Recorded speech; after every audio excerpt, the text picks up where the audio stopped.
हाँ भैया, क्या नाम है आपका? सर मेरा नाम है विनोद कुमार। कहाँ से आए आप? मैं यूपी फरुखाबाद का रहने वाला हूँ। और कब से हैं यहाँ पर? यहाँ सर मानेसर में आया था 30 नवंबर को। तो आपके साथ क्या एक्सीडेंट हुआ, दिखाइए और बताइए। सर मेरे साथ पहले मैं करता था कुमार पेंटर प्राइवेट लिमिटेड में, तो वहाँ से छोड़ दिया, ऐसा ही नहीं बना था, वहाँ से छोड़ दिया था। फिर गया था फोर्जा मेडी में, वहाँ काम किया 4 महीने, वहाँ का मेरे पास ऐसा ही था। उसके बाद मैं घर चला गया। फिर उसी कॉन्ट्रैक्टर ने मेरे लगवाया था सेक्टर 3 में तालपुर से इंडिया लिमिटेड में, वहाँ पे 3 महीने काम किया मैंने। फिर मेरी दादी गुजर गई तो मैं घर चला गया, तो आने से लेट हो गया, फिर कंपनी लिया नहीं।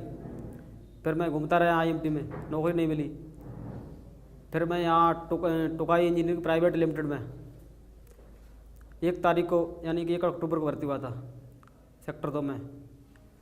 तो वहाँ पे मैंने 1.5 महीना काम कर पाया सर। मेरा एक्सीडेंट 15 अक्टूबर को और 6:20 के रेंज में हुआ था सर। एक्सीडेंट हुआ था सर कि ये नहीं पता लगा कितना टाइम मशीन नीचे होगी। 600 लीटर की मशीन थी सर, और मैं ऑपरेटर में भर्ती तो नहीं हुआ था, मगर डबल जा रखा था। बोला तू जानकार बंदा, तू काम कर लेगा। ज़बरदस्ती मशीन चलवाता है। कोई बार बंदा बोलता है तो गाली देता है और भगा देता है। तो मैं मशीन चला रहा था तो एक कंपोनेंट निकाला मैंने ये सांस से, और इससे लगा रहा था, यानी कि इससे लगा रहे थे, इससे निकालते सीधे से इधर को, इधर डस्ट में रखा था उसमें डालने के लिए। तो जैसे मैंने निकाल रहा था, वो किस्मत तेज़ थी कि हाथ सारे हाथ तक जाता था। इतना बड़ा कंपोनेंट था मारुति का टाइमों का। तो फिर उसी समय मशीन आ गई इस पर, तो इस पर मशीन आ गई, मेरा हाथ जमा हुआ था। तो फिर जमने के बाद मैंने लड़का था डिस्ट्रिक्ट कन्नौज का, तो उसको मैंने बुलाया। फिर उसको बुलाते लगभग 5 मिनट में जल्दी किया। मैं बोल रहा बराबर, कोई दिक्कत, जैसे दबा हुआ सुन हो गया हाथ ना। तो मैंने उसको बुलाया, मैंने भाई हाथ दब गया। बहुत तेज़ थी दवाई की का मैं, मगर आवाज़ किसी ने सुन नहीं पाई। प्रेस चल रही वहाँ 15-20 प्रेस लगभग हैं। तो फिर उसने बुला के 5 मिनट में मशीन खोली। तुरंत इंची में मशीन उठा के तुरंत एक लेडीज थी, उसको कपड़ा लेके आई, कपड़ा से हाथ बांध दिया, बाहर निकाला। वहाँ ना स्टाफ ना कोई। फिर एक सुपरवाइजर जल्दी में अभी ज्वाइनिंग किया है क्वालिटी में, पवन नाम थे भाई पवन, तो भाग के गया हो। फिर जो सुपरवाइजर था सूबी सिंह, उसको फ़ोन किया, वो रास्ते से कहीं लौट गया। ये साइट बनाई नहीं थी, तो मैंने बोला था फिर भी नहीं बनाई। लेकिन मेरे पास पहले की सही थी, मेरा कार्ड चालू था। मैंने सोचा तभी ज़्यादा ख़राब हो रही, फ़ायदा क्या, दिक्कत और बढ़ जाए। तो मैंने एक लड़के मेरे कमरे पर जो रहते भाई, उसको फ़ोन किया मैंने, सर भैया ऐसे चोट लग गई, मेरे भाई जो लोग कमरे पर उनको बता देना, और मैं ईसाई पहुँच चुका हूँ। फिर वो बक्से से कार्ड मेरा रखा था बैग, वो निकाल के उसी ईसाई से मैं भर्ती हुआ था। उससे इमरजेंसी से ट्रांसफ़र मेरा कर दिया पार्क हॉस्पिटल गुड़गांव के लिए। पर वहाँ मैं सर 7 दिन रहा हूँ, 5 दिन रहा। 21 तारीख को 20 को छुट्टी हुई थी, मैं आ गया शाम को यहाँ। फिर मैं यानी कि 22 को तारीख को मैं फैक्ट्री गया। मैंने इनका प्रभाव लेता हूँ भाई, क्या कर सकते हैं सर, मेरी ज़िंदगी ख़राब होगी। एक तो राइट हैंड हाथ सीधा है और कुछ कर नहीं पाएंगे। तो सर मैं गया तो पहले गेट पे गया, बोला कोई दिक्कत नहीं, जाओ सर बैठे हुए हैं, मना नहीं किया। पर मैं अंदर चला गया। अंदर जाके मैंने सर से जाके मिले, नमस्ते किया, तो बोला बैठो, कुर्सी डाली। फिर बोले बेटा कोई दिक्कत नहीं है, जो किस्मत में लिखा था वो हो गया, अब जो होगा सो करेंगे आगे के लिए। मैंने सर आगे के लिए करना क्या, अभी आप बोल रहे थे कि बेटा ठीक हो जाके आ जाएगा, तो सारा कुछ तेरा करेंगे बात करके। फिर मैं अंदर से बात करके निकला, पेट की बात करके क्या करना चाहते क्या नहीं। फिर और लड़के थे, उससे पहले 7 एक्सीडेंट हो चुके हैं उस कंपनी में। उनके साथ एक लड़का जो एक्सीडेंट हुआ था वो कन्नौज का ही है, हमारे यहाँ का।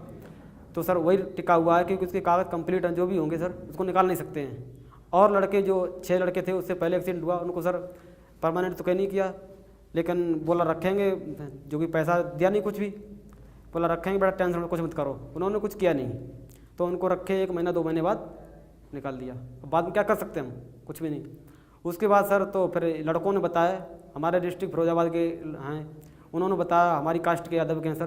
तो बोला ऐसा है विनोद, जो हो गया सो हो गया, ठीक, बगैर अब पुलिस केस करोगे तो ये पैसे खवा देंगे, पुलिस केस करने में कोई फायदा नहीं। इससे बढ़िया कोर्ट में जाओ, अभी आपका जल्दी का एक्सीडेंट तो जल्दी फैसला हो जाएगा, क्योंकि नौकरी जरूरी सर, नौकरी अभी नहीं कर मिलेगी तो हम क्या कर सकते हैं।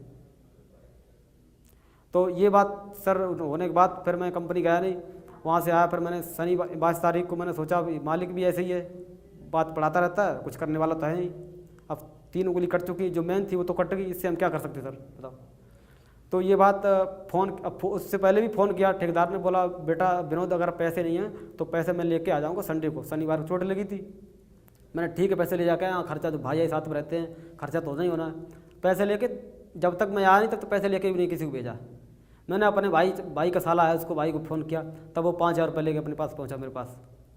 उसके बाद सर फिर मैं कंपनी आया, ये बात करने के बाद फिर लड़कों ने मेरे राय दी, जो लड़के उसमें काम कर रहे, हमारे गाँव के चाचा लगते वो भी काम कर रहे, उन्होंने बोला, तब जाके मैं सर फिर मेरे दिमाग में कुछ चढ़ा, मैंने ऐसा कुछ होने वाला नहीं, फिर सर मैंने केस चालू कर दिया कंपनी के ऊपर।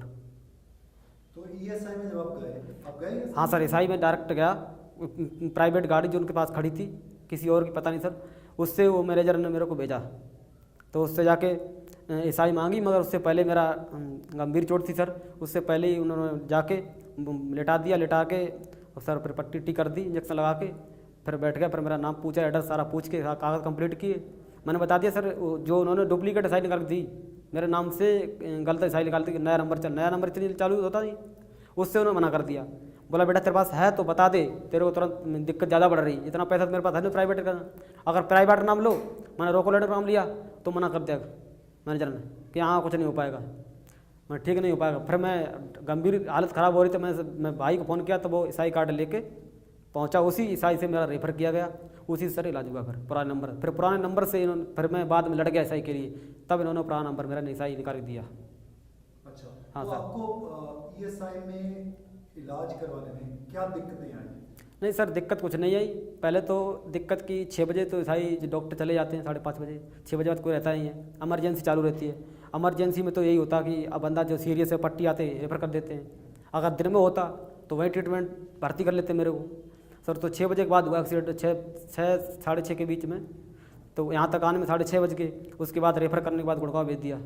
अब जो ट्रीटमेंट और छुट्टी होने के बाद भी फिर सारा कुछ यहाँ चल रहा है। यहाँ फिर दोबारा सर ऑपरेशन हुआ फिर, क्योंकि यहाँ पे इसकी उंगली की हड्डी निकली हुई थी, दोबारा काटी, इसकी तो वहीं से होगी, इसकी भी हड्डी निकली हुई थी, काटी, दोबारा काट कर डबल ऑपरेशन दोबारा किए। फिर उससे सर अच्छा काम हो गया, यानी प्राइवेट से बढ़िया हो गया। हाँ, कि अब जल्दी कवर हो गया। आपको सेफ इंडिया के बारे में कैसे पता चला?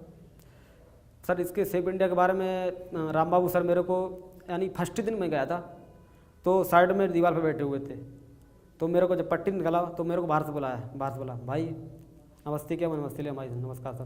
बोला मैं ईसाई से हूँ, ऐसे मेरा नाम राम बाबू है, मैं बिहार से रहने वाला हूँ, ऐसे फिर सारा कुछ बताया।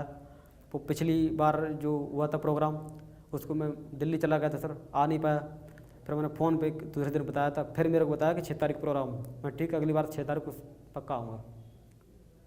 तो आप ये बताइए कि राम बाबू जो सेफ इन इंडिया में काम करते हैं, हाँ जी सर। तो अगर हम पूछें आपसे कि सेफ इन इंडिया ने आपकी अभी तक क्या सहायता करी है या आप क्या सहायता चाहते हो, तो आप क्या बोलोगे? अब सहायता क्या सर, यही है कि सेफ इंडिया के बारे में मतलब, यानी कि एक तो पेंशन तो होनी चाहिए सर, अगर नौकरी नहीं भी मिलती है तो पेंशन तो सर, जब 3-4 उंगली तले मारे तो पेंशन तो होनी, जो भी है 2,000 2,500 3,000 पेंशन अगर बंदा होगा तो रोटी वोटी चला सकता है, खाना खर्चा ये होना चाहिए। बाकी सर इलाज चल ही रहा है, और तो सहायता सर जब आप बताओगे उसी जानकारी ले सकते हैं। आपको ईएसआई की जानकारी कहाँ से मिलती है? ईएसआई की सर जानकारी पहले मेरे को इसके बारे में पता नहीं था। पहले सर मैं फरीदाबाद में काम कर रहा था, उस टाइम ईएसआई नहीं कटती थी, वैसे प्राइवेट कॉन्ट्रैक्टर जो चलाते ठेके वैसे काम करते थे। वहाँ भी सर, वहाँ पे मैंने पीस काम किया था, वहाँ अच्छा पैसा कमाया सर। वहाँ से आने के बाद, वहाँ नौकरी छोड़ने के बाद, यहाँ मेरे जीजा जी रहते हैं, उनके थ्रू मैं यहाँ आया था मानेसर में सर। तो पहले ऐसे फैक्ट्री में काम करते रहे, उसके बाद फोर्जा बेटी जब काम किया तो 4 महीने वहाँ मेरे को किसी लड़के ने बताया था, बोला ईसाई बनना जरूरी है, लेकिन वो कॉन्टैक्ट बढ़िया था, उससे मैंने बोला सर, बोला टेंशन मतलब, उसने 15 दिन के अंदर ईसाई मेरे को बना के दे दी। उसके बाद फिर नौकरी वहाँ छूट गई 4 महीने के बाद, लेकिन वो कार्ड बंद नहीं किया 4 महीने तक, अभी भी चालू है सर। फिर यहाँ आके ये ईसाई दी नहीं। उसके बाद जब चोट लगी, जब एक्सीडेंट हुआ, तब ईसाई का ध्यान दिया। पहले मैंने बोला 1-2 बार, बोला बना देंगे, कोई दिक्कत नहीं, पुराना ईसाई है हमने, हाँ पुराना है, बोला उसी नंबर पर चालू हो जाए, कोई दिक्कत थोड़ी, नया नंबर तो बन नहीं सकता है, पुराने चालू करवा देंगे। मैंने ठीक है।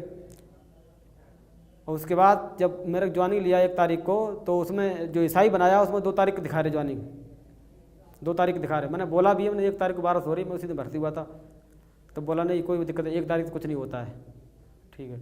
उसके बाद फिर मैंने पूछा, मैंने अब रिज्यूम में जो भर लो, तनख्वाह मेरी क्लियर कर लो, कितनी लगाओ कितनी नहीं, बोला भर जाएगा। रिज्यूम नहीं भरा, मेरे को ऐसे लगा लिया। अब मैं सर 15-20 दिन बैठा हो गया, तो मैंने अब खर्चा कहाँ से आएगा, कमरा की किराया देना, अकेले रहते थे, कोई साथ में था नहीं उस टाइम, तो फिर बोला लग गया।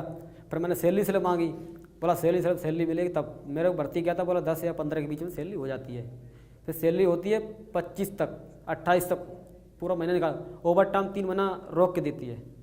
इतनी प्रॉब्लम सर। मैं एडवांस मांगा 2000 तो 1000 रुपये दिया मेरे को एडवांस, बोला हो जाएगा। जब मैं सैलरी स्लिप मांगा नहीं दिया। एक्सीडेंट होने के बाद भी सैलरी स्लिप नहीं दी। उन्होंने सोचा सैलरी स्लिप मेन चीज़ होती है कि ये केस डाल सकता है, लेकिन वो फ़ोन पे मेरे पास फ़ोन किया, कोई दिक्कत नहीं विनोद, मैं तुमको सब कराऊंगा, क्योंकि वो ठेकेदार का जो कॉन्ट्रैक्ट चल रहा है वो वकील है। बोला कोई दिक्कत नहीं होने दूंगा, टेंशन मत ले, तेरी नौकरी भी करूँगा परमानेंट और पैसे भी दिलाऊंगा। मगर मुझे ऐसा तो नहीं हो रहा कि पैसे दे सकते। जब सर 6 एक्सीडेंट हो चुके, उनको कुछ नहीं दिया तो हमको क्या दे सकते सर। तो ये बात करने के बाद मैं फिर आया कंपनी, फिर मेरे को ये बताया, लड़कों ने बताया कि ऐसा करते हैं। ठेकेदार ने बोला गेट पे, बोला एक दिन की सारे बंदों की सैलरी काट देंगे और दे देंगे। लेकिन उसमें जो लड़का था हमारी कास्ट का ही, प्रजाबाद का, उसने मेरे को बताया सारा। तो मैंने उसी हिसाब से राय लेके तब मैंने केस डाला जाके। अच्छा ये बताइए कि ईएसआई में जो आपका एक्सपीरियंस है अभी, आप क्या सोचते हैं कि ईएसआई बेहतर क्या कर सकता है आप लोगों के लिए? अब एसआई सर बेहतर ये कर सकती है, एक तो ट्रीटमेंट बढ़िया करेगी। जहाँ तक कोई भी डॉक्टर होता है तो जहाँ तक देखेगा, जहाँ तक दिक्कत होगी तब तक इलाज चालू रहता है। अब जब यानी कंप्लीट हो जाएगा तभी छुट्टी देगा, फिर उसके बाद पेंशन बनवाते हैं एसआई में। पेंशन भी मुद्दा है। हाँ। अच्छा आप ये बताइए बिल्कुल आखिर में, ये कौन सी मशीन में आपका एक्सीडेंट हुआ और कैसे हुआ? वो सर मैं ऐसे चला रहे थे, जैसे इधर से लगाया इधर से हटा रहे थे, तो आपसे बात हमको पता भी नहीं पड़ा। जैसे हम तो हटाते ही हैं, मशीन देखते हैं, और 6 टर की मशीन बहुत बड़ी है भी, एक साथ डबल स्ट्रोक पे दोबारा आ गई। वो सर आज भी डबल स्ट्रोक खा रही मशीन, अभी भी लड़के हमारे काम करते हैं, वो बताते हैं मेरे को। और जिस दिन से मशीन यानी कि डबल स्ट्रोक खा गई, उस दिन से डबल स्ट्रोक आज भी खा रही है सर, अभी भी। जबकि पता नहीं खुलवाया, ठीक नहीं करवाया, जो भी है कोई गलती कोई मिस्टेक होगा पार्ट, तभी तो डबल स्ट्रोक खा रही है। वो हमारा बंदा उसमें काम करता है, उसने खुद ज़बरदस्ती मशीन चलवाई, उसको चिल्लाया, दौड़ा, बोला नहीं निकल जाए यहाँ से, तो वो कसम छुट्टी करके चला गया। फिर दूसरे तीसरे बुला लिया, फिर भी उसने मशीन चलवाई। ये कहो कि उसने पार्ट छोड़ दिया वहीं पे, मशीन दोबारा आके फिर आ गई। उसको पता होगा ना एक्सीडेंट हो चुका है, तो लड़के 2 तो बच चुके, एक की फिर उंगली कट गई दूसरी मशीन से, इतनी कट गई उंगली। आपकी फैक्ट्री में आप तक आपके हिसाब से कितने एक्सीडेंट हुए? सर अभी तो मेरे में एक यानी कि 1.5 महीना हुआ मेरे को ज्वाइनिंग किए हुए वहाँ। फर्स्ट मेरा हुआ, दूसरा मेरे सामने लड़का एक और बुड्ढी का ताऊ का हुआ है बस। उससे पहले एक्सीडेंट हुआ, वो बंदा उसी में काम कर रहा है, उसको निकाल नहीं सकते क्योंकि उसके कागज जो भी हैं थ्रू कंप्लीट है, कंपोनेंट जो भी है इसी। तो अभी आप क्या कर रहे हो? आपके पास जॉब है? नहीं सर कुछ नहीं, अभी तो सर इलाज ही चल रहा है, कुछ कर नहीं सकते हैं। हाँ ठीक है, शुक्रिया। देखते हैं अभी हम भी क्या कर सकते हैं। पर आपका काफ़ी नुकसान हुआ है तो कुछ हो जाना चाहिए। और सर क्या नाम, वहाँ पे गए थे लोकल ऑफिस में, तो मैं सर पैसे की दिक्कत है तो फॉर्म भरवा दिया, दे दिया काउंटर में, बोला अभी टाइम लगेगा, और वो क्या नाम वो आएगी फाइल आएगी, वो कंप्लीट होगी तब देखते हैं पैसे के लिए।